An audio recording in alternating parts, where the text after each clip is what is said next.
எப்ப செத்தான்னு போடல, எப்படி செத்தான்னு போடல. 19 இடத்துல காயம். அவனை கழுத்து நடிச்சு கொண்டீங்களா இல்ல மூச்சடிச்சு கொண்டீங்களான்னு எனக்கு தெரியணும்.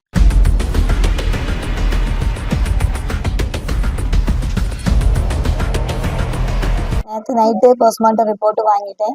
ஆனால் ரிப்போர்ட்டில் எனக்கு படிக்க தெரியாது, எனக்கு தெரிஞ்சவங்க வச்சு பார்த்த மட்டும் போஸ்ட்மார்ட்டம் ரிப்போர்ட்டில் அவன் எப்போ செத்தான்னு போடலை, எப்படி செத்தான்னு போடலை. 19 இடத்துல காயத்தினால அவன் இறப்பு இல்லைன்னு போட்டிருக்காங்க.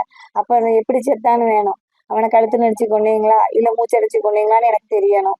யாரு கொண்டானும் தெரியணும். இது சரியான போஸ்ட்மார்ட்டமாக எனக்கு தெரியலை. எனக்கு சிபிஐ விசாரணை வேணும். இன்னைக்கு கலெக்டரேட்லேருந்து வர சொல்லுதாட்டு நிறைய பேர் சொல்லிட்டு இருக்காங்க. ஆனால் கலெக்டரேட்லேருந்து என் போனுக்கோ என் தம்பி போனுக்கோ எந்த ஒரு தகவலும் வரலை. நாங்கள் அது எதுவுமே பண்ணல. போஸ்ட்மார்ட்டம் இனி எனக்கு இந்த சிபிஐ விசாரணை இல்லாமல் நான் பாடியை வாங்க மாட்டேன். என் தம்பியை கொண்டது யாருன்னு கரெக்டான தகவல் எனக்கு வேணும். இப்போ எக்ஸ்ட்ரா 8 கைதிகள் எதுக்காக கேஸை திசை மாற்றதுக்காக வேண்டி அவங்க அரெஸ்ட் பண்ணியிருக்காங்கன்னு நினைக்கிறேன். எனக்கு அதில் எந்த உடன்பாடும் இல்லை. என் தம்பிக்கு நீதி வேணும்.